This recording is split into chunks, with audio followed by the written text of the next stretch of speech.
now that you're all here, let's introduce our wonderful instructor. Rachel O'Donnell is the principal at O'Donnell Tax Law, where she specialises in indirect taxes, including GST, duties and land tax. Please put your emoji hands together. Welcome back, Rachel. There it is. Oh, what's going on with that music? It's a bit dodgy today. Never mind. Great to have you back, Rachel. So far we've covered GST administration, supplies and imports, acquisitions and input tax credits, and of course they're all available on replay now if you wanted to hear for them. So this is what we're covering today, common GST problems. Yes, absolutely. And as you can see, there's a bit of a packed agenda there, but it's primarily focusing on partnerships and joint ventures and GST and property, as well as GST-free supplies of going concerns. So that's what all of those sort of points there on our agenda today fit into. And then next week we'll be addressing some further common GST problems arising in relation to financial supplies and also apportionment and adjustments. So all right, let's get into it. Roger, we'll jump straight into it because we do have a pretty packed agenda. Now, I've gone through this a few times before. I'm not going to go through it again today. I just wanted to put it in there as a reminder as we kick into the session to not forget those, those first principles as to whether something is potentially within the GST net or whether it's just outside before you get into all of the detail. So today, the first thing that we want to focus on, if I can get my computer to work, is partnerships. Now, partnerships are a bit of a funny beast because partnerships have different meanings and different concepts for different reasons. So a partnership at law is not an entity, but it is an entity for various tax purposes, including GST purposes. You might recall way back in our first session, we talked about the definition of entity, and that includes a partnership. So that's specifically treated as an entity for GST purposes, which is a good starting point to think of. Flags there part of the definition of enterprise. So just as a reminder, if you have an entity, it can only be registered for GST and have an ABN if it is carrying on an enterprise. And where you've got a partnership carrying on an enterprise and the partnership has all or mostly individuals as the partners, it can only be treated as carrying on an enterprise if it has a reasonable expectation of profit or gain. So if you've got an individual or a partnership of mostly or all individuals, you do need to have that reasonable expected profit or gain to be able to have an activity or series of activities be treated as an enterprise for which you can be registered. So the relevance there again is if you've got something that's more like a hobby, or it's really about just trying to claim input tax credits because they're going to exceed any income that might be coming in from an activity, the Commissioner will look at that quite carefully, and if he thinks there's no reasonable expectation of profit or gain, then the taxpayer will certainly be put to proof to rebut that position. So what is a partnership?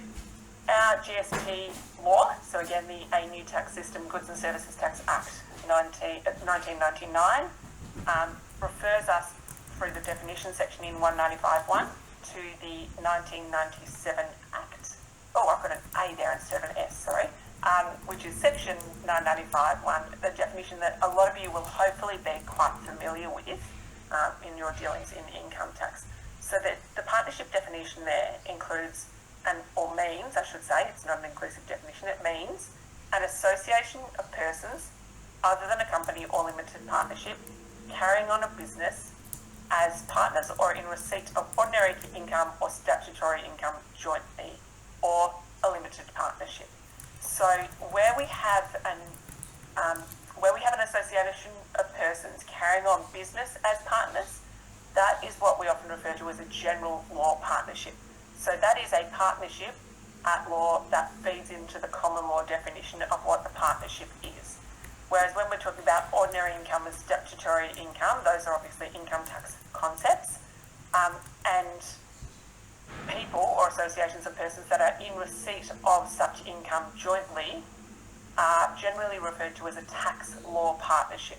So when they're doing that and they're not actually carrying on a business, they won't be a partnership for general law purposes. They won't be a partnership, but for the fact that the tax law deems them to be a partnership. And so we call that the first limb and the second limb being a common law or general law partnership and a tax law partnership. And the distinction is important because the treatment can be very different for GST purposes. As we'll see when we go through it today, the ATO has quite a few rulings and a bit of guidance in this area, and there's quite a distinction drawn between a general law partnership and a tax law partnership, purely because, particularly for things like the creation or changes to the partnership structure, they can have different treatments there. So it's important when you're looking at partnerships, particularly when you're looking at the registration of partnerships or the carrying on of an enterprise buyer partnership and those sorts of things, you need to ascertain, do I have a general law partnership here, or do I have a tax law partnership here, or do I perhaps have something that is not actually a partnership? And I say that, and we'll talk about this in the joint venture aspect as well, but I say that because clients will often talk in common business terms that don't align with what the law says. So they'll talk about a partnership, or they'll talk about a joint venture, and often you'll hear an incorporated joint venture. They might just actually mean a company. So if you've got, a joint venture by way of people investing in a company, it's probably the company that's going to be the relevant entity for GST purposes, for example. And often you'll have people talking about, my partnership, this and that and the other, but when you delve into the detail of what's happening, they don't actually have a partnership. They might have a joint venture instead, or vice versa. And that is incredibly common. I see it all the time, so it's always worth delving into that detail of, what does the documentation say, and also how do they operate. So it's both form and substance have some relevance here. The substance is the most crucial, but the form does usually give us a pretty good guide of what the substance should be. Hopefully it all aligns there.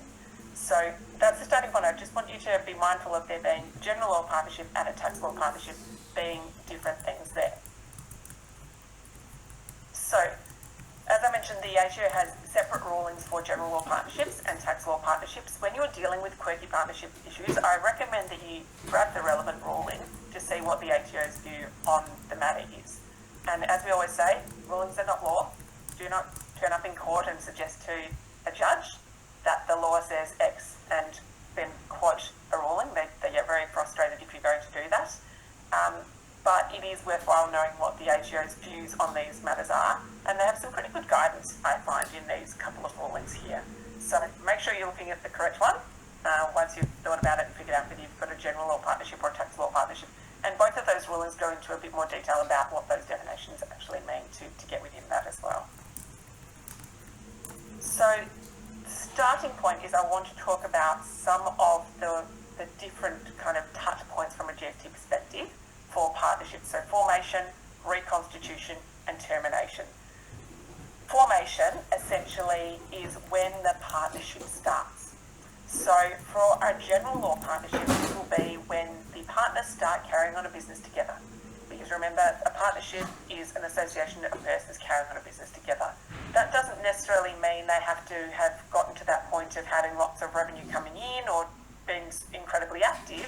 It can include some of those formation and sort of startup activities, if you like. Obviously, it doesn't include things that are prior to that, where you have perhaps some feasibility considerations. So some of those concepts that you're probably familiar with for income tax purposes and for the purpose of working out whether you've got an enterprise for GST become relevant again. But it's really where you start, where the partners start those activities together to carry on that business. It's a question of fact. You do look to the documents, so often you'll have a written agreement. It's not essential, but it is certainly helpful, and it is most common. It can get very difficult if you don't have a partnership deed between the parties, but it is not absolutely crucial. You can have a general law partnership without actually having the document itself. But you also look to the circumstances, and the circumstances are crucial. You do look to the conduct of the parties, and that really does highlight whether you have a general partnership or not. One of the crucial elements to have a general law partnership is you need to have mutual assent and intention of the partners to act as partners. So you can't have parties that create a partnership without really having an intention to carry on business together. And I say it that way rather than saying you can't have a partnership without the partners intending to carry on a partnership, because if we refer back to the earlier comment, a lot of people don't know what partnership actually means. So if they're intending to carry on business together, they're intending to have a general law partnership. So that's kind of his starting proposition. It's an essential element that's what they're intending to do. The ATO, and generally we will also look at clauses that do things like say, for the avoidance of doubt, the parties are not carrying on a partnership, they're not partners. That can be helpful in circumstances where you're trying to say there is not a partnership present, but it's self-serving, and if all of the other facts and circumstances point to there being a partnership, then that basically becomes disregarded. So it's only helpful as an indication of what the party's intentions might be, but if their conduct says otherwise, if it looks and smells like a monkey, probably going to be a monkey. If it looks and feels like a partnership and they're carrying on business together, it's going to be a partnership even if they're trying to say that it is not. Rachel, I just sort of might note, because you talked about whether there's a partnership agreement and how important that is to actually have kind of turned your minds to what should be an agreement, but in the absence of a partnership agreement, everyone should be aware that there are partnership acts in each states and territories. They might come under different names, but if you are dealing with an issue with partnerships, might have to be, referred, but be aware those partnership acts, those state and territory acts do actually indicate, obligations, and might actually be part of any kind of conflict resolution, because there might be the legal way that something has to be resolved in those acts. Absolutely, yes, that's right. So same as we have with corporations law and with trust law, there's legislation that sort of sits over the top of all of this that might become, or that either might become relevant if you've got a partnership, or might fill in the gaps if you don't have a matter addressed in a partnership deed or something along those lines. But often partnership disputes arise in the context where there is not a partnership deed that governs the scenario. So whilst a partnership deed won't necessarily eliminate disputes, it can help to minimise disputes between the parties where you clearly set out what your intentions are. So very, very good point there.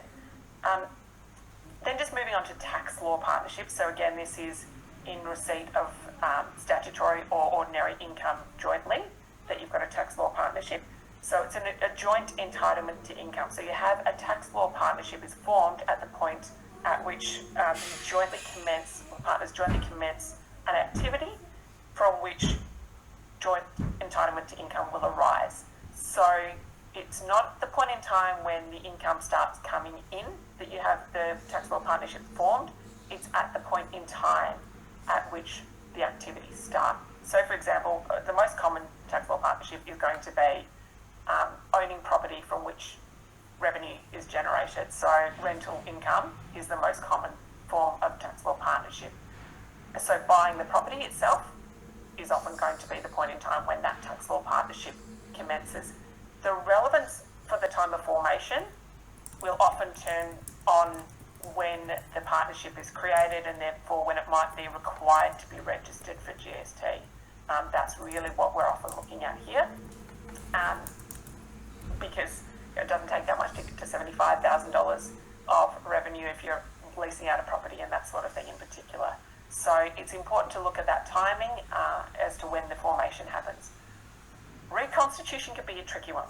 So reconstitution of a partnership, so changes in the partners, one partner going out, another partner coming in, etc., can sometimes give rise to a separate entity for GST purposes.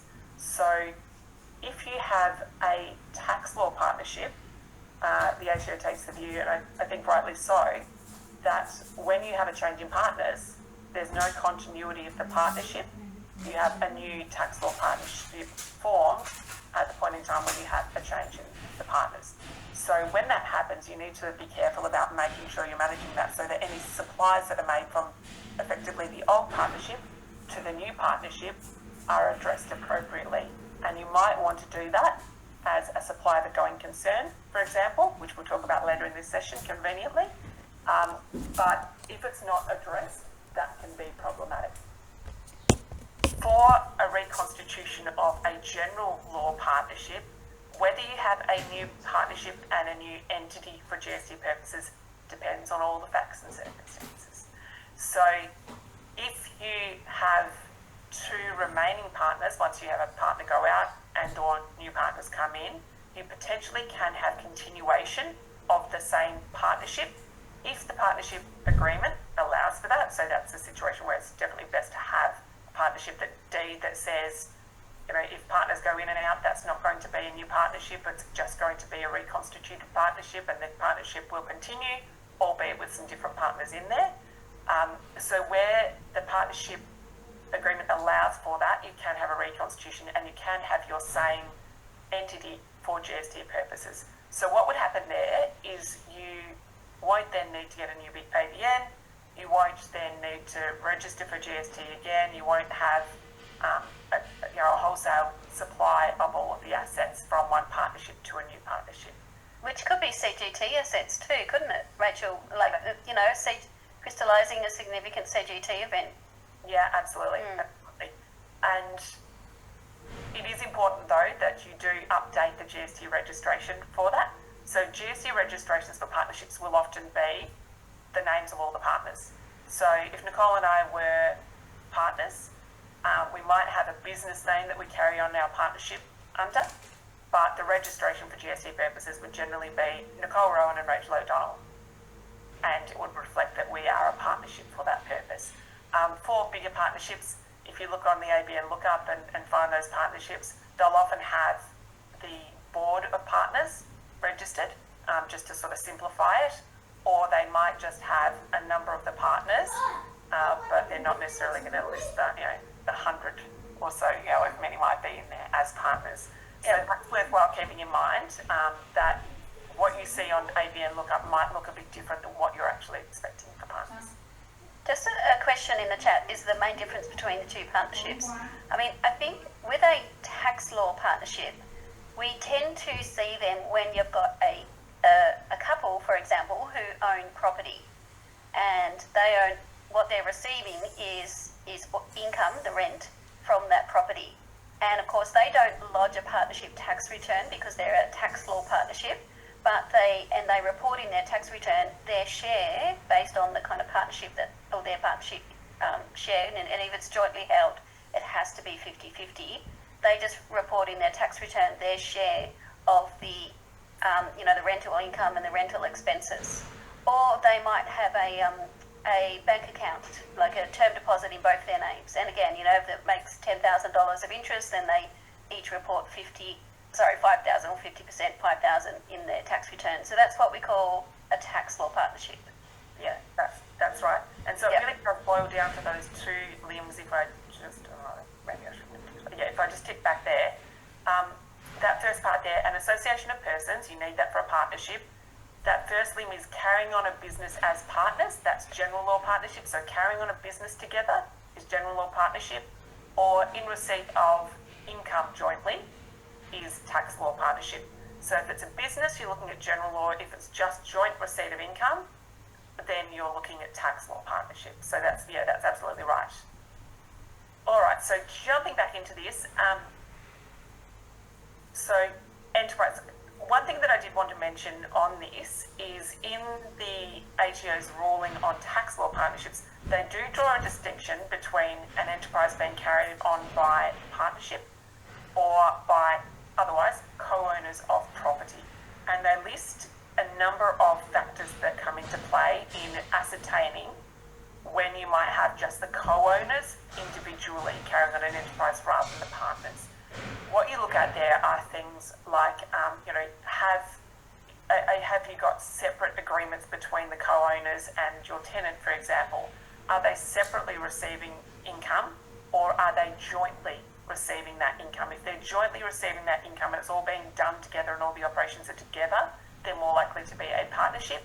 Whereas if there's separate arrangements and agreements and they're all sort of acting on their own, they might actually be co-owners. And the relevance can be the registrations that are required, and also keeping in mind that the thresholds. So if you have co-owners who don't operate together, they don't just have all the money coming in together, they might be in a position where they need to look at whether their own entitlement breaches that threshold and whether they need to register for GST.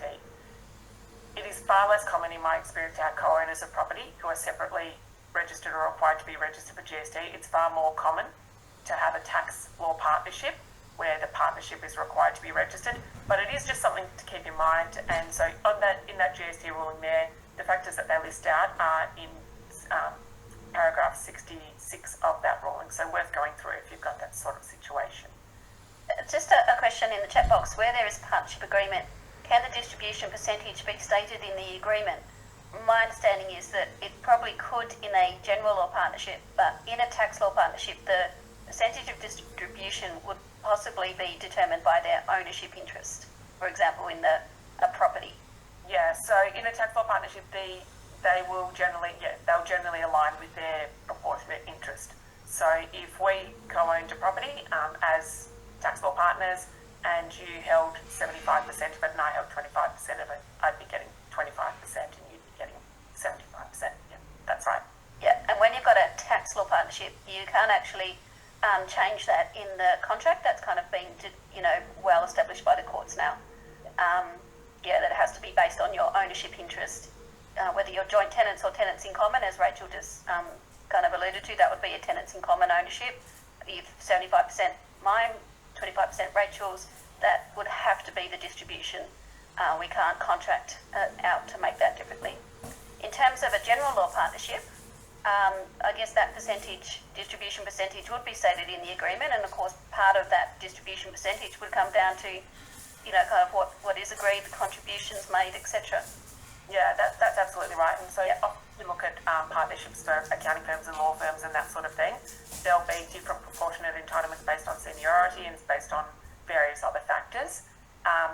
In other business operations and potentially in those as well, it might depend on how much money your partners have put in.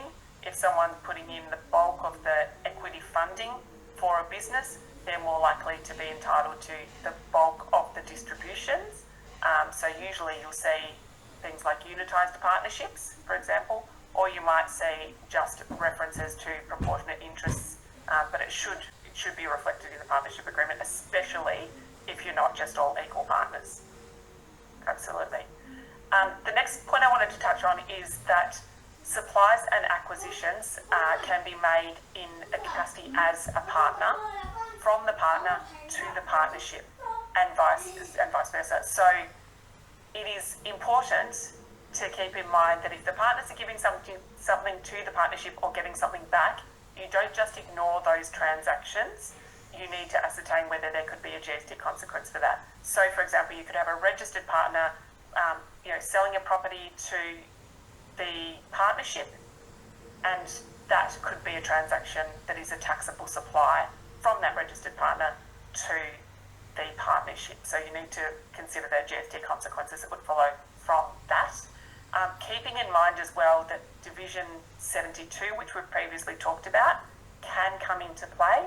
Partners are within the definition of associates, such that supplies between partners can also give rise to deemed consideration or deemed market value consideration for GST purposes.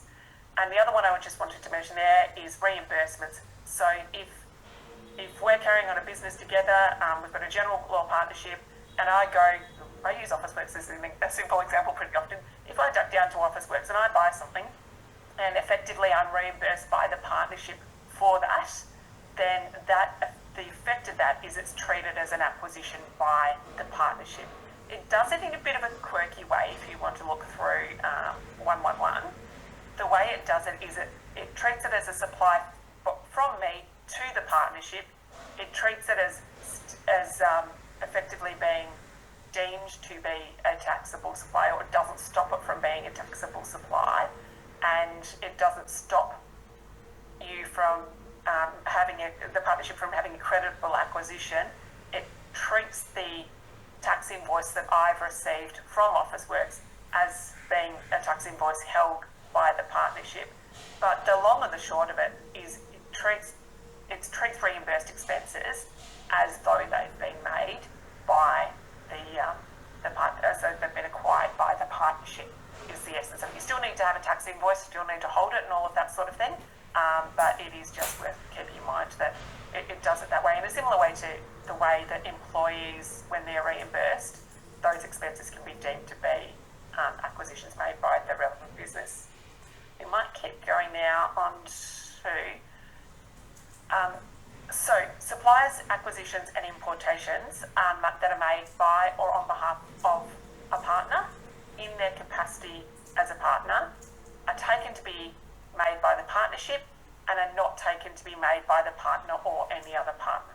So when I'm doing something in my capacity as a partner, then it's treated as the partnership doing it for GST purposes, and it denies me doing it for GST purposes. So that's part of the reason why supplies made by me as a partner are taxable supplies by the partnership. But it doesn't mean it prevents a double up because it says I'm not doing that of my own accord, which is a pretty clean and expected position to be. And part of that, which is, I think you're going to look at part of that liability, isn't it? Meaning ensuring that the liability kind of arises to the partnership and can't be kind of denied by other partners. Absolutely. So perfect segue there. One of the crucial parts of the partnership treatment is through the Tax Admin Act. So obligations that are imposed under indirect tax laws are imposed on each partner and can be discharged by any partner. Joint and several liability applies for any partnership liabilities. So you can't have one partner ducking off and not paying because the HO can just come after another partner. You need to make sure partners hold one another to account. And it's no good to say, well, I'm only a 25% partner. I don't have to pay for everyone else, because the commissioner can say, I don't care. I can't get hold of that 75% partner. You need to pay up 25% partner. So that's just something to be aware of. And it's probably important from a legal and commercial perspective anyway, that people should be a little bit cautious of getting into partnership with people if they don't absolutely trust them. Partnership deeds are important because they can set out the obligations contractually between the partners so that they have recourse to one another for those sorts of things. But the starting point from a GST perspective is the commissioner doesn't care who he goes after. He can go after all and sundry of the partners to enforce anything that is enforceable under the GST legislation. Are we talking about the Yacoub case, YACOUB, for those? Are we talking about that today or not? No, we're going to be talking about that today, but yeah, there's certainly case law in the area, absolutely. And, we're also in a position now where economically a lot of people are struggling, and, HO debts are getting up. So it is something that people need to be cautious of and need to be aware of and need to have some protection for themselves and make sure things are adhered to. So offences, and I say offences under the indirect tax law are taken to be committed by each partner. So the starting point is if one of the partners commits an offence when they're acting as a partner of the partnership, so if the partnership effectively commits an offence, all of the partners are taken to have committed an offence. There is a limited defence, and this doesn't apply where the criminal code applies, but there is a limited defence available if a partner can prove that they did not aid, abet, counsel or procure the relevant act or omission and were not in any way knowingly concerned in or a party to the relevant act or omission, and that is either directly or indirectly or by way of act or omission. So, it is limited, that defence is certainly limited, and it does require proof that you did not have any involvement whatsoever. So really there you need to prove that the flagrant partner has gone off on a frolic of their own and they have committed the offence without any involvement directly or indirectly by the partner who's trying to mount this defence. And it is the burden of proof is on the taxpayer, on the relevant partner for that purpose. Alright, so moving on now to JVs. So business together or in receipt of joint income together. Sorry, my clicker's just... Need me to do it? Yeah, if you could click forward one, that'd be great, please, Nicole. True. In contrast, a joint venture is the sharing of product or output rather than proceeds or profit. So that's a very clear distinction, and it's important to keep that in mind. People talk about joint ventures and partnerships interchangeably. And I sometimes have to bite my tongue and not correct them every single time they say it, because it's a little bit of a bugbear of mine. But if you're talking about sharing a product or an output, then you're looking at a joint venture. If you're talking about sharing of proceeds or profit, whether by business or whether by investment assets, proceeds or profit, you're talking about a partnership. So can I just clarify, Rachel, you can have two undertakings, yeah? The first one is two people that are going to do a property development. They're going to sell the properties and split the proceeds. Yes. That's a partnership. Yep. You've got another undertaking, it's also a property development. They're going to build those properties, but they're not going to sell them. They're actually going to split the properties between the parties to the joint venture. That's the joint venture. Example, that's right. Yep. Okay. Yeah, and the joint ventures are very common in the property industry, as well as mining and primary production. Those are kind of the areas that we see them most. But just because it's property doesn't mean it's a joint venture. So I know some people commercially think it's a joint venture because we're in this together. Well, when you drill into the details of what they're doing, they might actually just be in partnership rather than, if they're just sharing in the proceeds.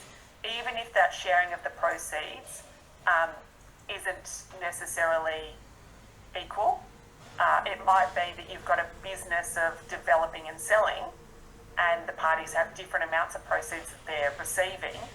That doesn't necessarily mean that they're a joint venture because they're receiving different amounts. They can still be a partnership there. And then, of course, the consequence of that is joint and several liability. Yeah, absolutely. Yeah. Whereas for joint ventures, the starting point is that you don't have that joint and several liability applying. For GST purposes, there is an ability for parties to register as a GST joint venture. And they need to be a JV to start with. So they can't be an entity for GST purposes. So that's where I've said if you've got a JV that's actually a partnership, then it's a partnership for GST purposes. If you've got a JV that's an incorporated JV, it's probably just a company, and you probably need to look at registering the company instead. But the features of a joint venture are that you've got two or more parties, and they must be sharing in the product or output. So that's a crucial element to have a JV. If you're not sharing the product or output, you don't have a joint venture. There are some other indicative factors that the ATO keeps in mind for when you've got a JV. And these are indicative because they're usually there, but not all of them have to be there. It's one of these, look at all the factors and all the facts and circumstances. And that will be things like contractual arrangements between the participants, subject to a further comment that I have later about the written agreement. Joint control, specific economic projects. So, usually a joint venture is a specific venture, and cost sharing. So those are the relevant elements that the Commissioner takes into account. On the previous slide, which we don't need to go back to, where we listed the types of joint ventures which can potentially be registered as GST joint ventures for GST purposes. So that's exploration or exploitation of deposits. And I've had people say to me, oh, no, that's the only kind of joint venture that can be registered. No, it's not, because the legislation says or a specified purpose, and then you look to the regulations for what those specified purposes are, and we've got them listed there. R&D, design, building, maintenance of residential or commercial premises. Charitable activities can also be specified purposes, and various other things there, and any combination of those can also suffice. So, can I clarify, to be a GST joint venture, you do still have to come within one of those purposes in Division 51? Correct. Yep. So Division 51 refers to the two limbs, so just that first one of exploration or exploitation of mineral deposits, or the second limb being specified purpose, and that's where it directs you to the regs. And those are all listed then in the regs. So if you have an activity that is not exploration or exploitation, you need to go of mineral deposits, you need to go to the regs to see whether the joint venture activity is within that. So, And if it's not in that list, what does that mean? at least then you can't register as a GST joint venture. And so you account for GST separately? Yeah, definitely. The joint venture members account for GST separately. Correct. Yeah. Yep. Which is, again, a great segue on to the next bit. So, for GST purposes, the benefit of registering as a GST joint venture is to minimise admin. So, instead of all the joint venture participants separately accounting for their GST, you sort of include that together and you account not individually, but as a joint venture operation, if I can put it that way. So to be able to register as a GST joint venture, you need to have 2 or more participants, which each satisfy the participation requirements, which we'll get to shortly. They need to participate or intend to participate in a joint venture, so it allows that kind of lead-in time effectively. They need to be a party to a JV agreement with all the other JV participants. So when I say a party, that means they need to be involved together with the other JV participants there. They obviously need to be registered for GST, and all of the participants need to account for GST on the same basis. So the legislation doesn't require them to account on a particular basis, it just needs to be the same as the other JV participants. The JV needs to be established for a specified purpose. It obviously needs to not be a partnership. And that's specified in there just for the avoidance of doubt, essentially, because it would just be an entity for GST purposes if it was a partnership. You need to have a written agreement that the parties will form a GST joint venture. So whilst you don't necessarily need to have a joint venture agreement to form the joint venture at law, again, it's best practice to do that, but it's not crucial to actually have one. Although I think it is crucial if you want to act commercially and appropriately and protect your interests. You do need to have a written agreement that they will form a GST joint venture, so it's basically ensuring everyone's on the same page in that regard. You need to have a nominated JV operator, and then you need to make the relevant notification to the ATO in the approved form. And again, the approved form, as we see with everything these days, is an electronic form that you can find online. If the JV operator is not a party to the joint venture, so if they're not kind of one of the participants, they also need to be registered for GST, and they also need to account on the same basis as the JV participants. Just a question, can you have, from Christine, can you have a joint venture in commercial rental for a number of properties, and if over the GST threshold, register for GST? So it needs to be for a specific economic project, so we don't usually see that being the case. It can be for the maintenance of premises, but I've not seen any that fall into that category. You'd have to argue that it's for the maintenance of commercial or residential premises. I would say no, though. I'd be looking at whether you're just actually, whether you actually have a tax law partnership, or if it gets to that threshold that you've got enough that you're doing it all the time, you've probably just got a partnership where you're in the business of leasing properties. Mm-hmm. And so it would be the partnership that would be registering for GST? Yes. Mm-hmm. Yeah. Okay. And yeah, if you've got enough that constitutes a business of leasing as opposed to just the leasing enterprise that we've looked at that definition before of leasing out a property, if you've got lots of them and you're in the business of leasing properties, then that business is probably going to be a general or partnership, because it's not just in receipt of income jointly, it's actually carrying on a business together. Okay. Good question though.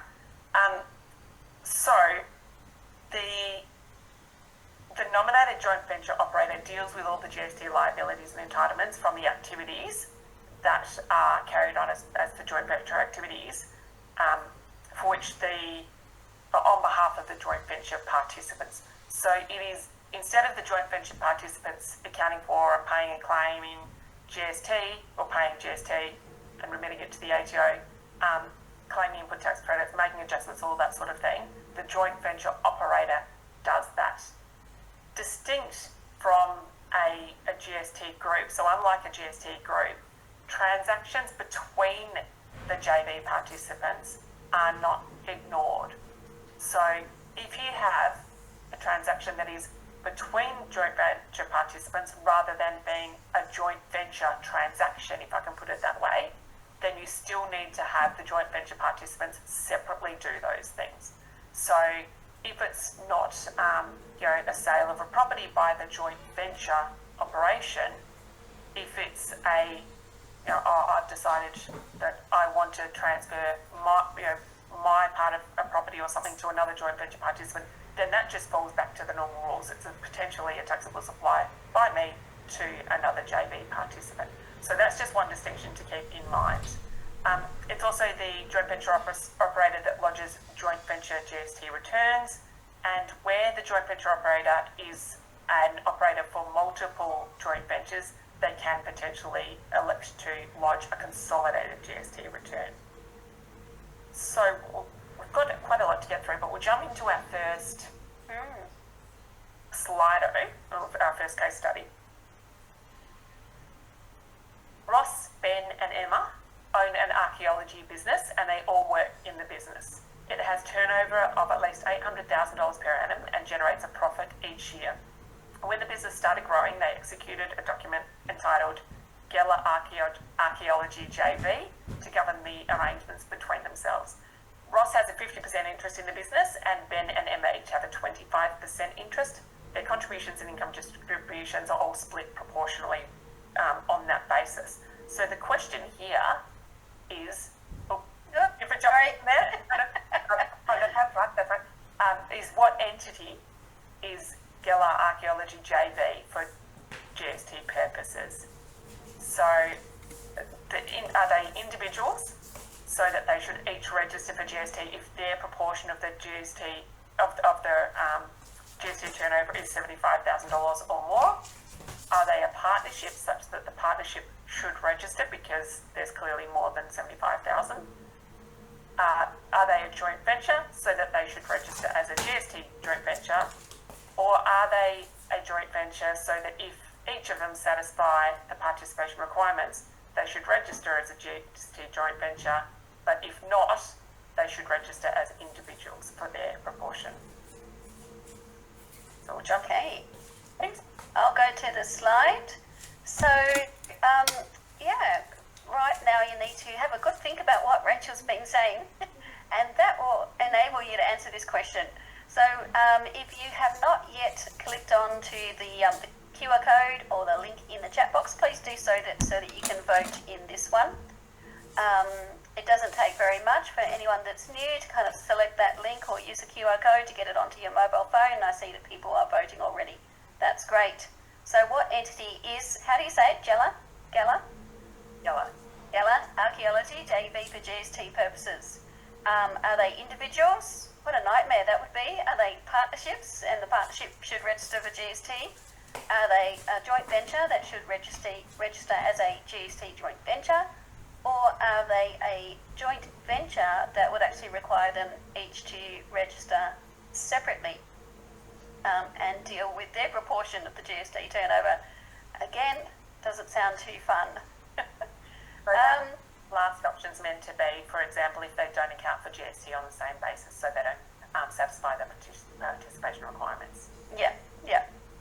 Okay, so we'll just give you a few more seconds to vote. 20 or so of you have voted already, which is fantastic. But let's just have a look now at what you think. Oh, that's good that we've got most people on board. So this was meant to highlight, don't trust clients because they have got a document that says JV. What we've actually got here is they're carrying on a business.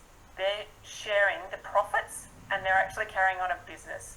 So here, I would say this is a general law partnership and register them as a partnership for GST purposes. They've got an actual active business. It's not just receipt of profits, which would be a tax law partnership. And here they're not sharing the product or outcomes. They're sharing the actual profit and they're carrying on a business. So it might look a bit different if we had a situation where they were carrying on archaeology activities and Ross was entitled to any of the things that were dug up over here and Emma over there and Ben over there, or however it might be split between them. Then you might be looking at whether you could qualify as a joint venture, GST joint venture. The key words there, the income distributions are split proportionally. It really does not matter what they call it. You've actually got to look at what's happening. Yeah. Yeah. And the fact that they're carrying on a business means it's general law partnership as opposed to tax law partnership. All right. That's a lot to digest so far. So we might move on to property now. So I won't go into this in detail because we've talked about it before, but I just wanted to flag again the benefits of having no GST in a property context become more real because the transfer of property is almost always going to be subject to duty, so unless you qualify for a duty exemption or concession. And so that can mean it's a really live issue because it's an out-of-pocket cost for taxpayers if a supply is subject to GST because you pay duty on the GST inclusive price or market value, whichever is higher. So I've just put that in there for your reference as well. And I did want to start by mentioning, we've touched on this before, circling back to our first session when we talked about capital supplies and GST registration, a reminder that an entity is entitled to be registered for GST, even if it's below the registration turnover threshold, if it's carrying on an enterprise, and the entity is required to be registered if the GST turnover meets the registration turnover threshold. And again, just carrying on an enterprise includes an activity or series of activities done in the form of a business, in the form of an adventure or concern in the nature of trade, or on a continuous basis through leasing, licensing, etc. of real property. So that's just a reminder because these things become very, very relevant in both a property context and for the second part also for a going concern, the going concern treatment, which we'll get to shortly. And the registration turnover threshold is $75,000 for most taxpayers, but it's $150,000 for certain charities. And it's met if the current GST turnover is $75,000 or more, and the commissioner is not satisfied that the projected GST turnover is below $75,000, or if the commissioner is satisfied that the projected GST turnover is over $75,000, or $75,000 or more, I should say, $75,000 plus. Capital assets are not included in the current GST turnover, and I'll take that back because I said that completely. Yeah, capital assets are included in the current GST turnover, but the supply of capital assets is not included in the projected GST turnover, and the supply of an asset that is made solely in the course of winding down or substantially reducing an enterprise carried on by the entity permanently, then that's also excluded from the projected GST turnover. What that means is if you're selling assets to wind down or wind up your business, or enterprise I should say, or if you're selling property that is a capital asset and your revenue sales, if I can put it that way, fall below the projected GST turnover when you exclude those capital and winding up sales, then your taxpayer might want to consider whether they cancel their GST registration. Relevance being, if they cancel their GST registration because they're no longer required to be registered for GST, that might enable them to sell a property without any GST impost and therefore negotiate that price is what the purchaser is paying to them, and they get to keep all of that rather than having to give 111 to the ATO. There's quite a bit of case law on this, and quite a bit of case law. Some of it taps into some of the income tax concepts, but it can be treated differently as well. And so going back a few years to 2022, there's one of the most relevant cases on point here, and it's a tribunal decision, but it's got some interesting stuff in it. And some of the interesting points raised are that in contrast to the income tax world, when we're looking at section 188.25a, which is where this concept comes into play, the character of an asset needs to be determined at the time of the supply. So we don't look at when we acquired the asset, are we intending to sell it, or are we intending to have a one-off profit-making undertaking or scheme. That can still be relevant for whether we have an enterprise, but we look at the characterisation at the time of the supply, which is settlement when we're dealing with property. So that's worth keeping in mind. And some other points that came out of that decision, and this often comes up in a property context where people are saying, I'm not really trying to make money here, I'm just maximising my return on my capital investment here. And so it gives rise to a question of where do you draw the line in the sand. So if you've held a property forever and you've only ever used it in a way that is clearly a capital asset and you just sell it in its exact form, it should retain that characterisation as a capital asset on sale. If you knock it down, build 20 townhouses and sell them all off, then it's clearly going to be on revenue account. And somewhere in between, it jumps from capital to revenue. And that's a murky line, and that's something that's got a huge amount of focus on it. And if you've got any taxpayers that are in that grey area, tread very carefully, retain any documentation that you've got to be able to substantiate it, and assume that you will get an audit or an investigation. And you're talking about the Collins case? So in the Collins case, what they had a superannuation fund that had some property that had been leased out for a period of time, and the taxpayer in that case tried to claim, we were just trying to maximise our capital proceeds by subdividing the land and selling the subdivided lots. There was 11 of them. There was 11 of them. And the commissioner said, no, that's not capital, that's starting to make it revenue. They agreed, correctly so, that if it was on capital account, then they could benefit from this part of Division 188, because they'd then be not required to be registered.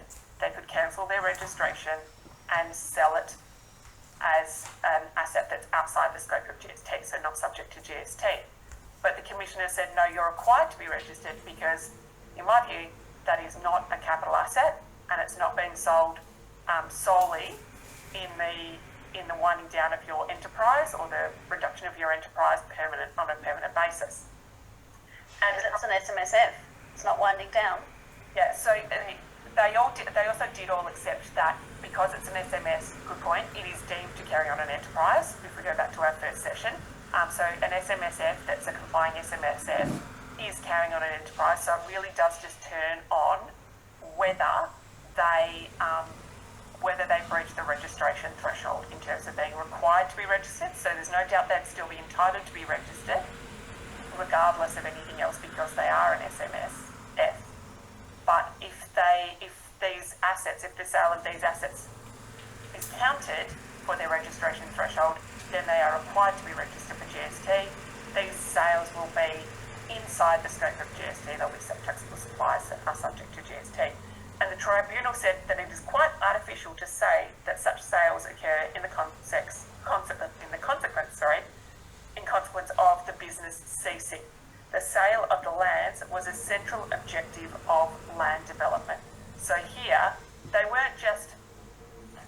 it wasn't a mere realisation of a capital asset. They were actually doing things a lot more actively, and they made a lot of money in the process. It was an active decision to subdivide the lots for sale and to undertake the activities rather than a mere realisation of the properties in an enterprising way.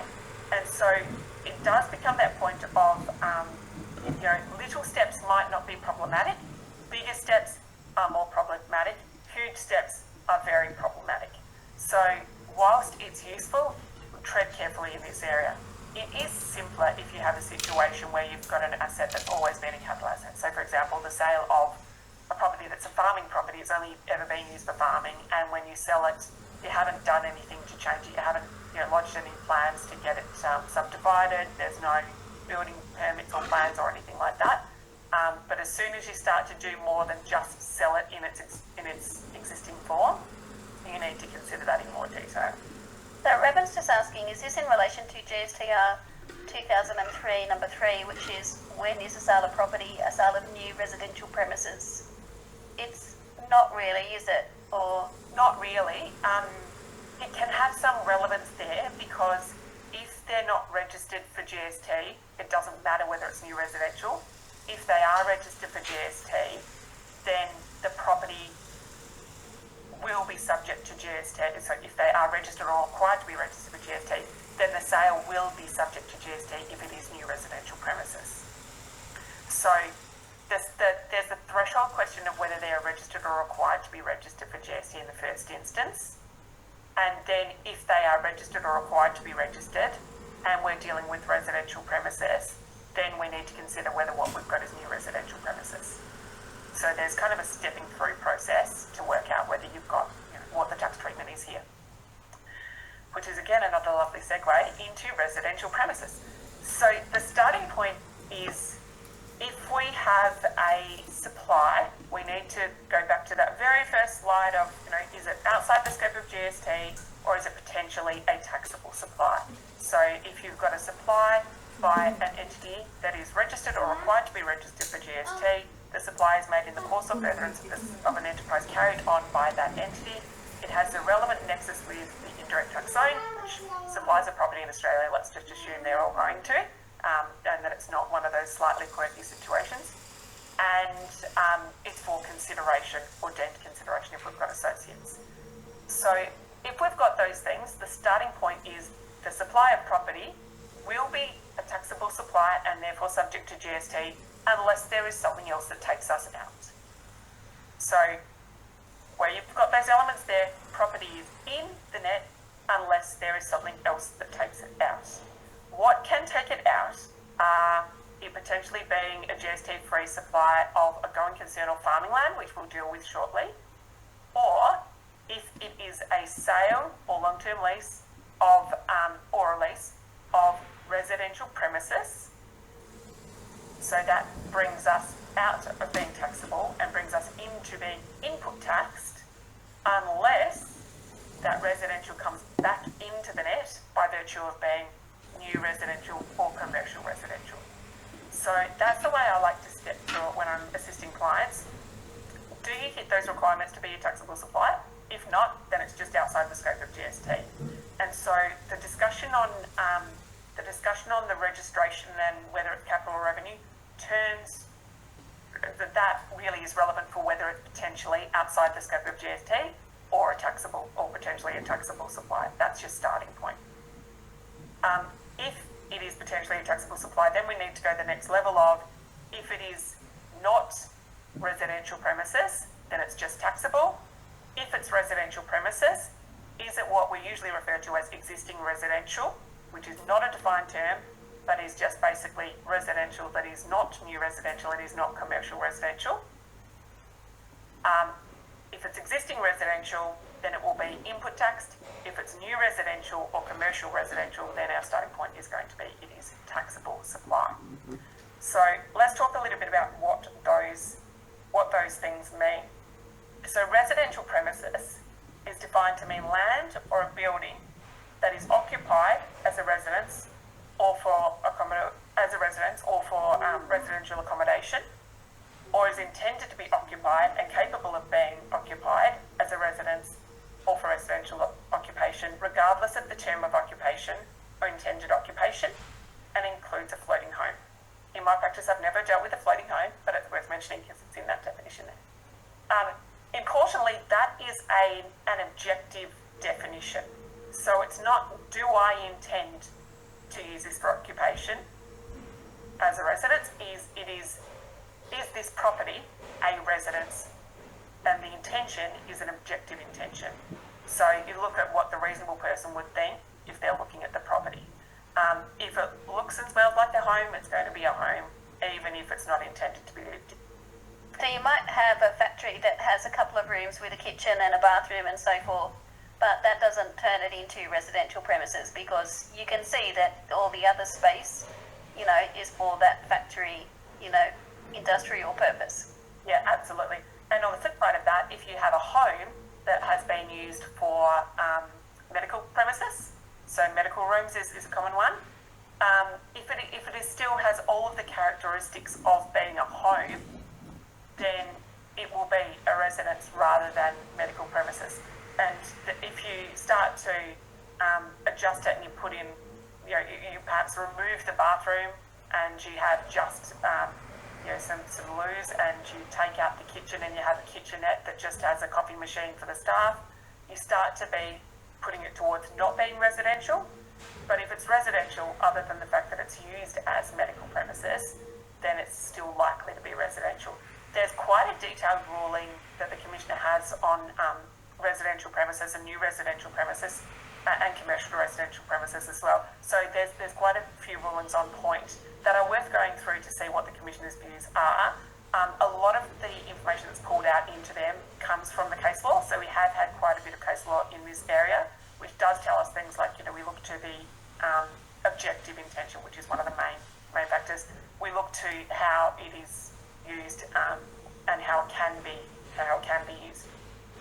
So the lease of residential premises, so residential tenancies, are input tax. So again, that's a reminder that we don't charge GST on those, but the supplier, so the landlord, can't claim input tax credits for the GST on acquisitions that they make to make those supplies. So if I'm renting out a residential property, I can't claim an input tax credit for the GST that I pay on for the legal fees to have that lease drafted up, for example. So that's kind of the easier one, if you like.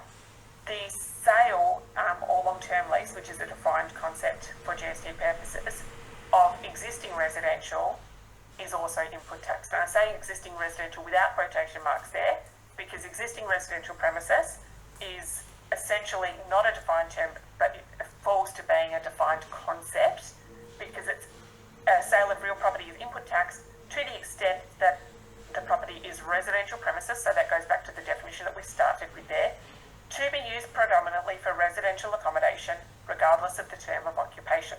So that really gets us into that objective test still. But then we have these provisos which carve out new residential and carve out commercial residential, because the next provision, and this is 4065, says, however, the sale is not input taxed to the extent that, so that allows for an apportionment sometimes. We might have a sale that's partly, mixed supply, so partly existing residential and partly non-existing residential. So to the extent that the residential premises are commercial residential premises, a defined term, or new residential premises other than those used for residential accommodation, regardless of the term of accommodation, of occupation, before the 2nd of December 1998. So that's obviously before the introduction of GST. So where we've got an older home or a more recent home that's been lived in for a long time, that can be potentially existing residential premises. But then we need to look to our definitions of new residential premises and our definition of commercial residential premises. So commercial residential premises, and I'm going to touch on some of these concepts, but there's a lot of detail in all of them. So I would implore you to have a look at the actual definitions in the legislation and also have a look at the relevant rulings on point as well. And we do also have some other sessions from Tax Nuggets on some of these concepts too. So commercial residential premises includes things like hotels, motels, inns, student accommodation, those sorts of things potentially can be commercial. Boarding houses can be commercial residential premises. And then there's the catch-all that says things that are like those things above. So if you have something that's not a hotel, but it starts to feel a bit like a hotel, then that might be something that still comes within the definition of commercial residential premises. There's a lot of factors that you take into account there, and the commercial residential ruling is quite a helpful one. It sets out a bunch of factors that the ATO will take into account in ascertaining whether something is commercial residential or not. Often it will be pretty clear whether it's commercial residential, but sometimes it might not be. And that situation where it might not be is if you've got something that's sort of a smaller operation. Those are the ones that sometimes can feel a little bit liable, because remember, residential accommodation can include for a period of accommodation that doesn't necessarily need to be long.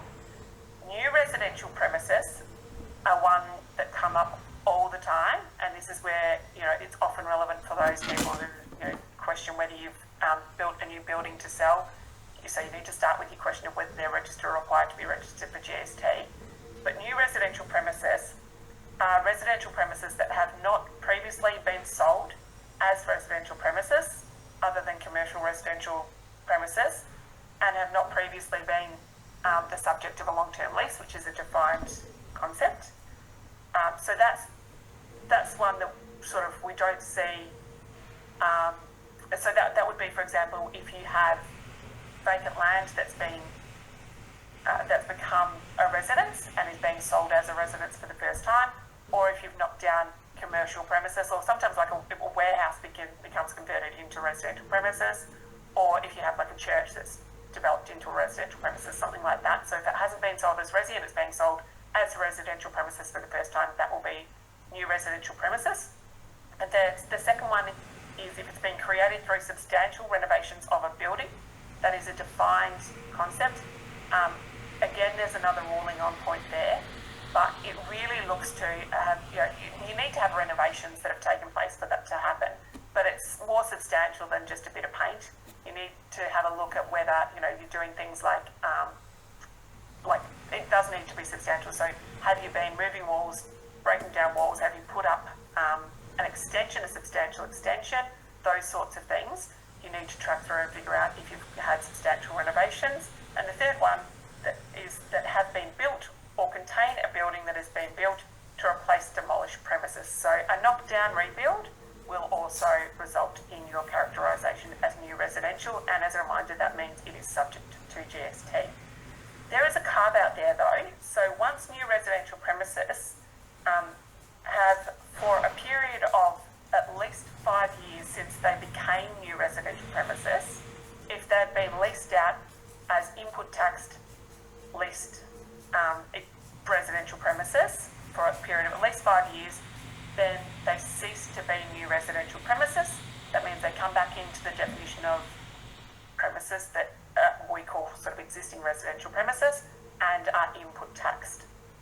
So once it's been leased for a period of at least 5 years since it's become new resi, then it ceases to be new resi and starts to be input taxed again. Urge caution on that. So there's been some case law where, the intention was to lease it for that period and it didn't actually happen, and I think there's one where it was 4 years and 9 months that it was leased for, and therefore didn't qualify as being not new residential premises, was subject to GST, whereas the taxpayer, the supplier, thought that it shouldn't be subject to GST because, it was almost 5 years and they had intended for it to be 5 years, and it just was so close to that mark there. So it's not a near enough is good enough concept. You really do need to make sure you do a belts and braces if you're looking to have not new residential premises by virtue of that leasing exemption. Prashant is just asking, if you've built a house to live in as a main residence but sold within 5 years, is it considered new residential premises? So this is not where it's being leased out, it's where it's being lived in as a main residence. Right. So the starting point is yes, it would be new residential premises. But the crucial question there is are you as a supplier registered or required to be registered for GST? And if you are, then is that supply in the course or furtherance of an enterprise that you carry on? So that's where it really boils down to, what are you doing here? Are you carrying on an enterprise? And if it really was just your main residence, you're not carrying on an enterprise. But if you're actually rolling it over again and again, main residences that you're building, you might be carrying on an enterprise. Yeah, absolutely. Yep. So, and this is a very contentious area. This is a very, very contentious area. A lot of people take the view that this is my first development of my main residence, so it's okay. If they're talking in those terms, probably not okay. If they're talking about it being their first development, a first development can potentially still be carrying on an enterprise of building to sell it, really, even if they're living in it for a period. So you really do look to intention here, and what are you actually trying to do? If you are building it to live in and then you just find a place that you like better and you decide to move there, then that's not going to be a sale that is made in the course or furtherance of an enterprise that you carry on. If you are building it to sell it, and you just happen to live there for a short period while you're between other homes, even if it had previously been your principal place of residence or main residence, that can be problematic. So the ASIO will look at everything that is available. What often trips up taxpayers is things like they tell their bank, oh yeah, I'm going to build it and sell it. And the Commissioner says, you have an intention to build and sell this. You're carrying on an enterprise that's a one-off profit-making undertaking or scheme. And I think that is something that you should be remitting GST to me about. And there's a couple of cases on that where the ATO obtained the communications or lease agreement, the loan agreement with the bank, and for example, they might have been on 5-year terms, and most people don't get a 5-year term loan for a house that's going to be their main residence. No. I'm just aware, Rachel, that we have just a bit over 15 minutes left. So, what will we do from here? Aspects of land. Commercial land or premises, including retail and industrial land, will be taxable supplies, assuming we've got those elements of taxable supplies being satisfied, as will vacant land. People often get confused about that. They think, unless it's exceptions that we'll get to shortly, people often get confused about that and think, oh, it's vacant residential land. If it's vacant residential land, if there's not a home on it, it's not existing residential land, it can't be input taxed. It will be subject to GST if your registered vendor is selling it in the course or furtherance of their enterprise. So that's just one to be wary of. We might jump quickly into our next case study. So Ross, Ben and Emma, so the same people there, obtain an ABN and they're registered as partnership for GST purposes. They jointly own their principal place of residence, and after living there for 3 years, they decide to move out and sell. So if we assume that the residence is in the same state as it was when they moved in, is the sale subject to GST? Is it a taxable supply? So we've got the options there: no, yes, only if their acquisition of the property when they bought it was not a taxable supply, or only if their acquisition of the property when they bought it was a taxable supply. Okay, so just have a quick vote on that one. So this is, of course, we've got these 3 people who have finally realised that they're not in a joint venture, they're actually in a partnership. They've registered, and now they're wanting to know what is the proper treatment of their main residence that they're selling. So hopefully you've selected the link in the slide to join the Slido, or use that QR code. We'll just give you a few more seconds to vote, because we do have to keep moving. Definitely want to get to the GST free supply going concern. So let's have a look at what the responses are. Terrific to see that most people are on track there. So no, it wouldn't be a taxable supply, and the reason being there, even though they're registered for GST as a partnership, they, it's their principal place of residence. There's no indication that they've converted it to being an enterprise asset, if I can put it that way. There's no indication that they've done anything else. So even if it's in the same state as when they bought it, it doesn't matter whether they bought it as a taxable supply of new residential premises or whether they bought it as an existing residential premises. So just because you're in a partnership, it doesn't mean that everything that's owned by the people together in that partnership is part of the partnership asset and therefore part of the enterprise. That's right. For anyone, Ross is the dad of Ben and Emma. So, not saying that Emma necessarily lives with Ross, so she might live with Rachel. So on to the next bit here. So if we assume instead that they acquired the property as vacant land and they built a new home and they lived there for 3 years, is the sale of that property a taxable supply? So what we're asking here is, in that change of facts, does that change the outcome? Correct.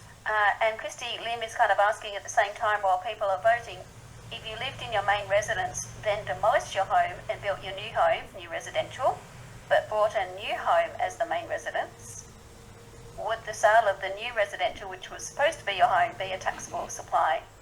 And I think, Rachel, you would say that comes down to what you were saying before, the intention. Yeah, I think it does come down to intention. Yeah. All right, so let's see what happens now with the new facts. with Ross and Ben, who acquired property as vacant land, built a new home, lived there for 3 years, and then sold. Do we have a change in outcome? Sorry, just going to try and get my... There's our results. Yeah, terrific. And I think with that one, that's the same. And that's basically the example that you gave before as well. So if they had done more to the property after they'd been living in it, or if they had clearly intended to sell it as new residential, as a premises rather than intending to live in it, then you might start to get into that slippery slope where it does become an enterprise asset that the sale of which would be subject to GST as a new residential premises. But here, there's no indication that they were doing anything other than living there, and that was their intention. And 3 years, I think, is usually going to be, I think the Commission is less likely to look at that than if you're, 12 months on the dot or 6 months or something along those lines. So on those facts, I think, that's going to be your starting point. Now, I'm conscious that I do want to get to the going concern treatment. So there's a bit in here about the GST withholding regime. I'll touch on the GST withholding regime and the margin scheme, but I'm conscious that we also do have other tax nugget sessions that will address aspects of that. Happy to also sort of field questions if people have got specific questions. But the starting point is for the GST withholding regime, there are obligations for both the vendor and the purchaser of property. So if you've got residential premises being sold, then, or you've got potential residential land being sold, then you need to consider whether these obligations apply.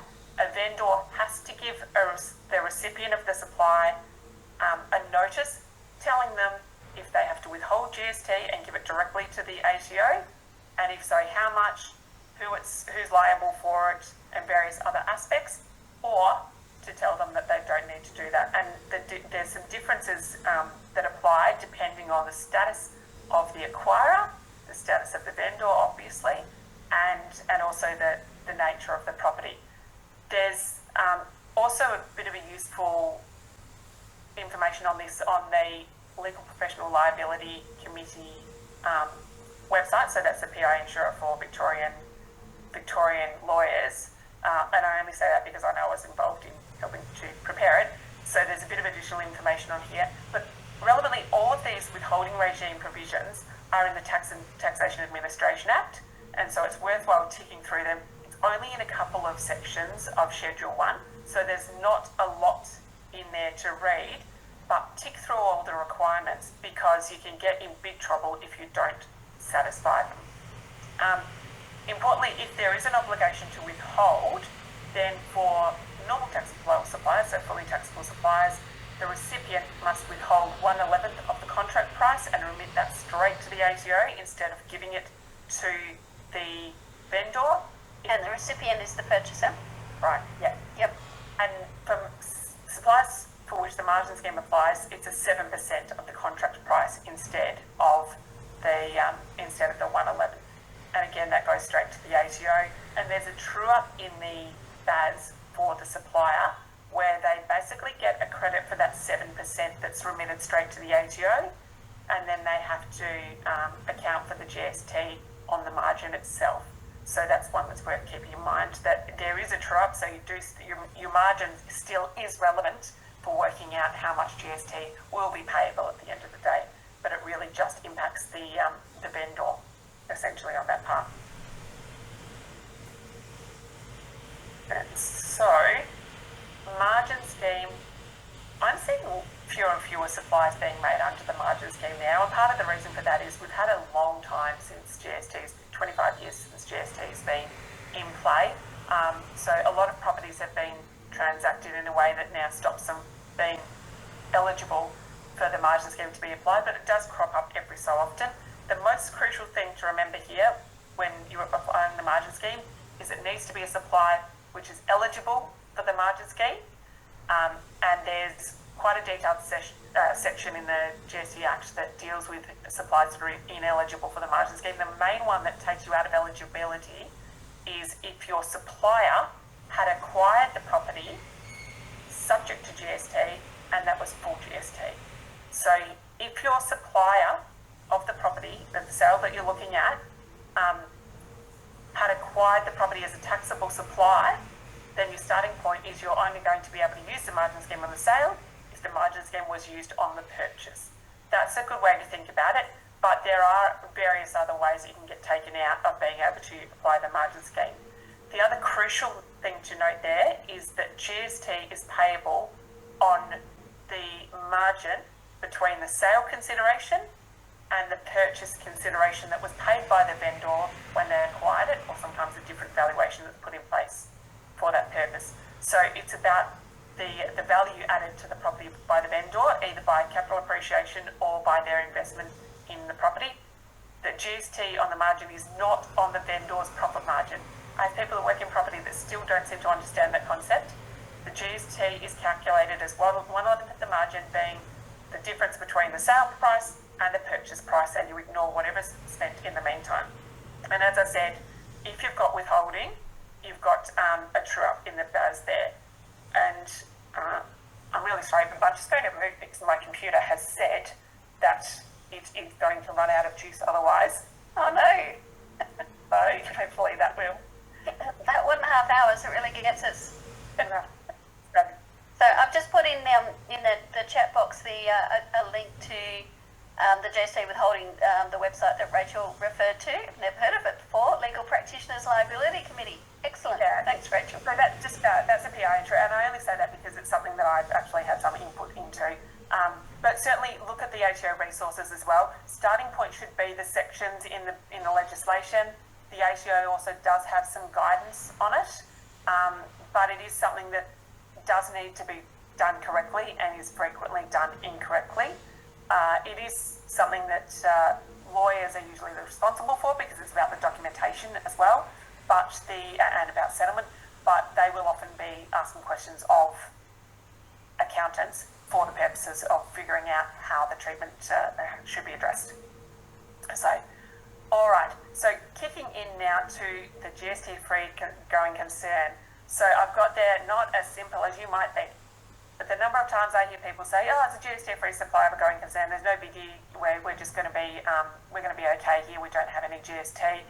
When you drill down into it, sometimes you don't qualify, and as the liability falls on the vendor, the supplier, when you're acting for the supplier in particular, you need to make sure you qualify.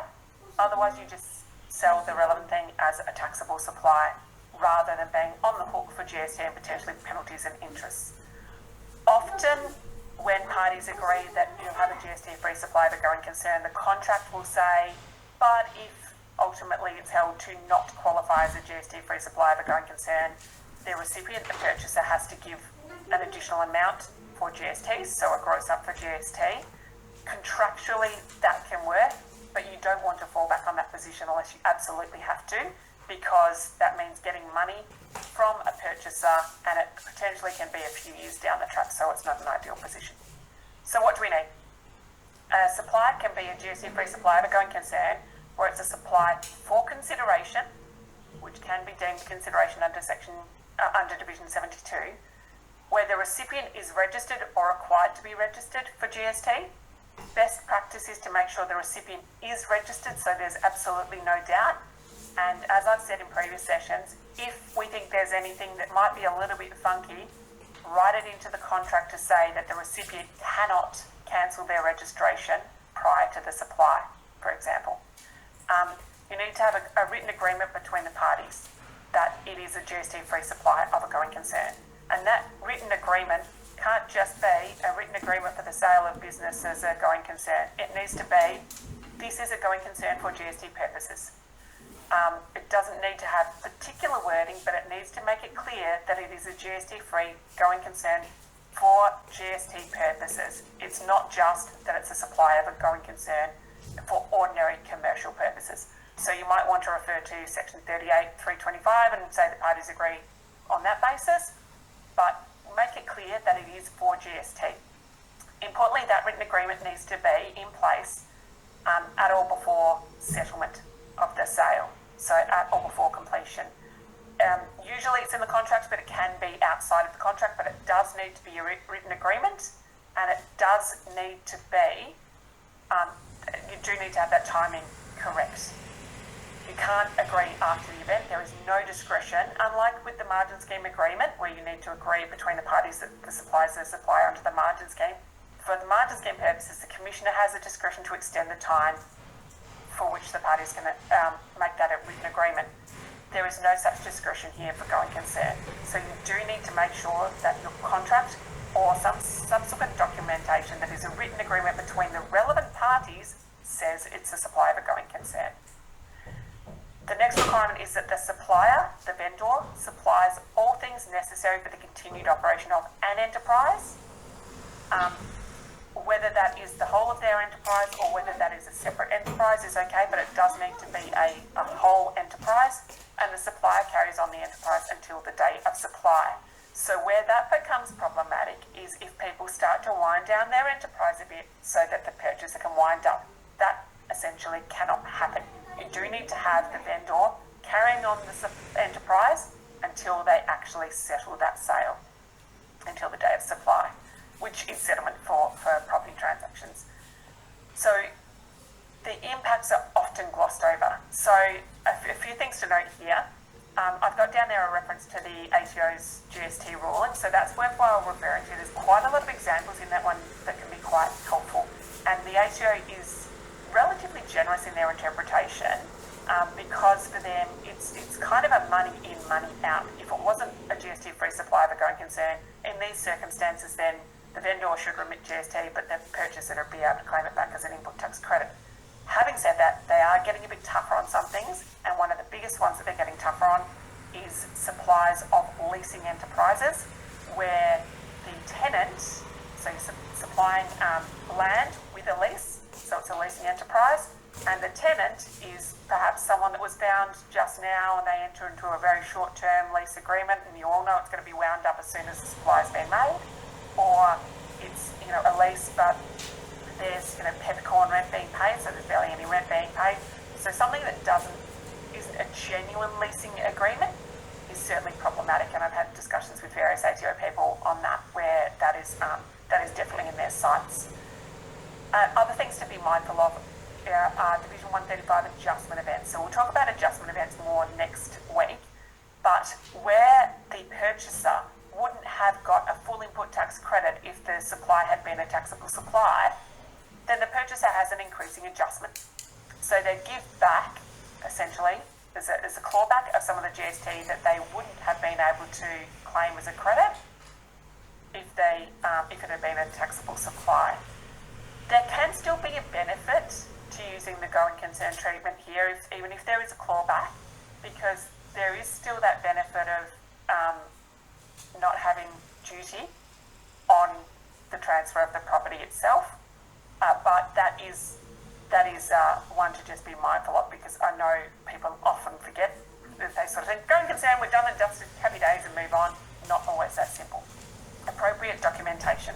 So it needs to be clear that everything that is necessary for the continued operation of the enterprise is going from the vendor to the recipient.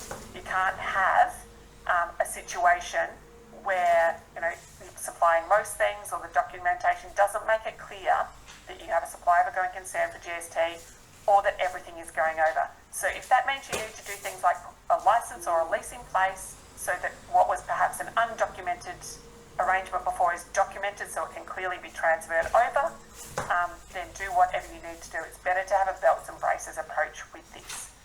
Cutover and timing, I mentioned the difficulty where you sort of have someone starting to wind down and someone has to wind up.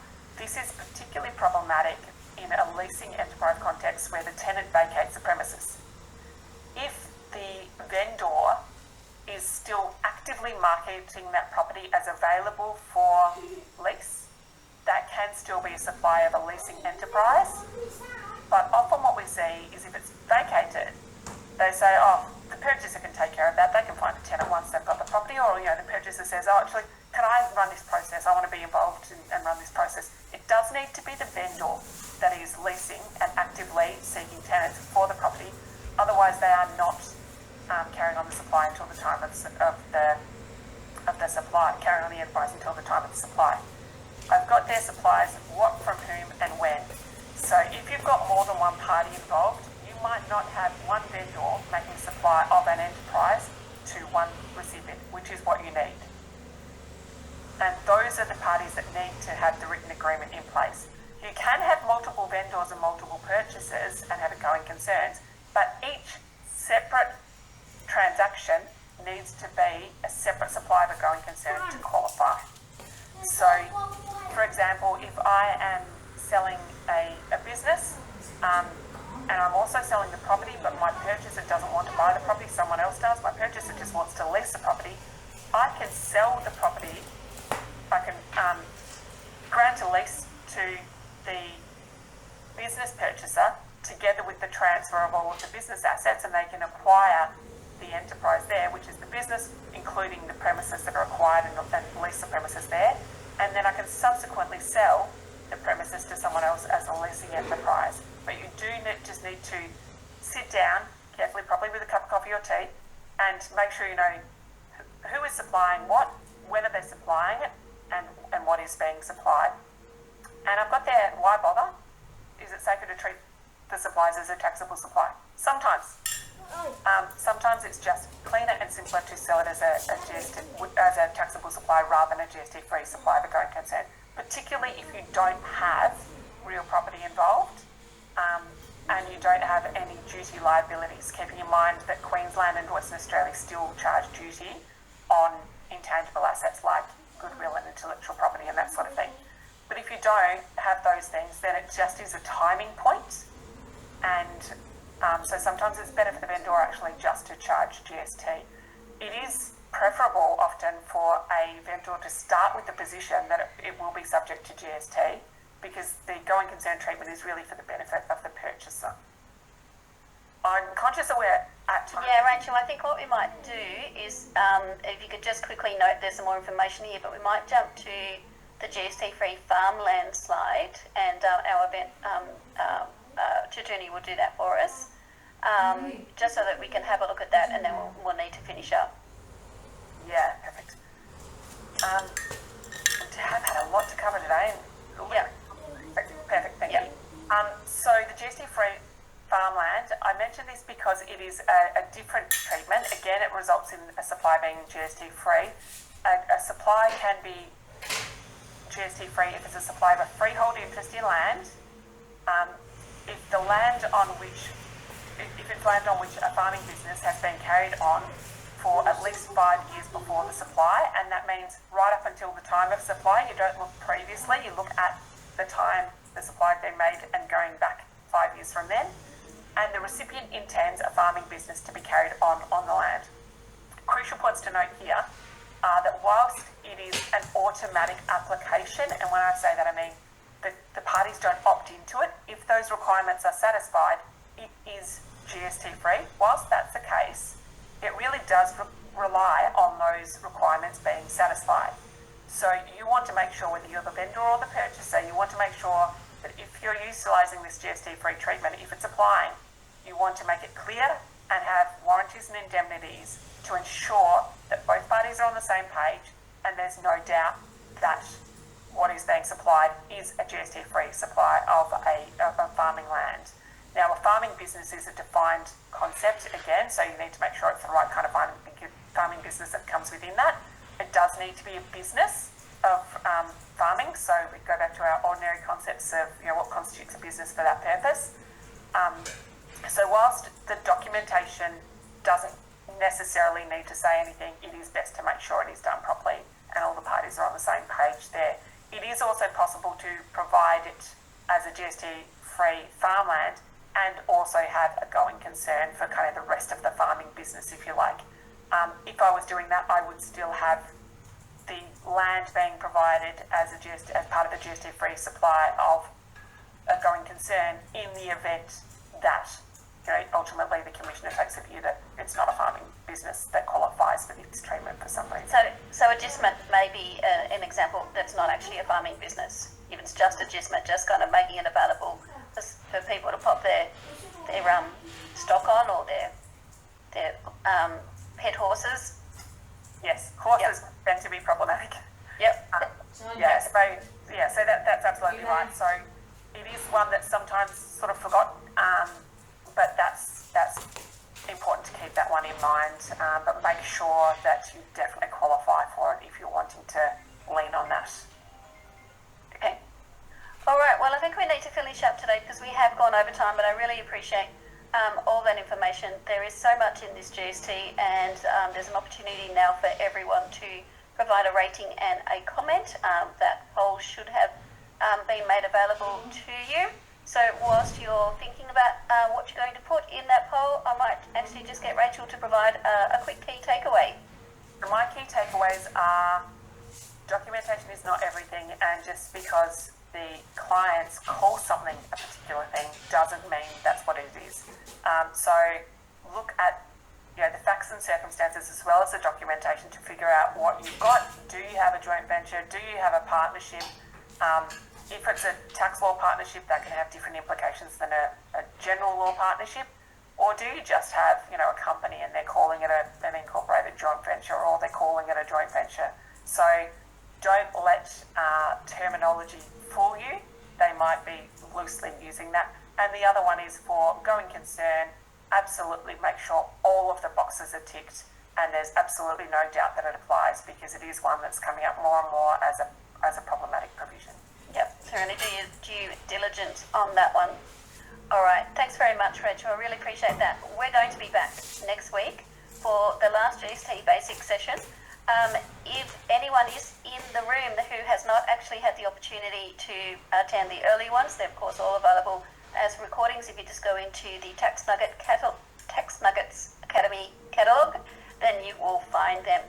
Andrew, I appreciate there's some questions there, but I just feel like we need to finish up just because of the time. So perhaps we might have time next week, who knows? So we'll be back next week, as I said, with GST. I'll also be back tomorrow with a session on director liabilities and what you need to do when you get a DPN. So until then, thanks everyone for attending, and we'll see you again very soon, in my case. Thanks, Rachel. Really appreciate your knowledge on all of this GST content. It's incredible. Appreciate it. We'll see you next week.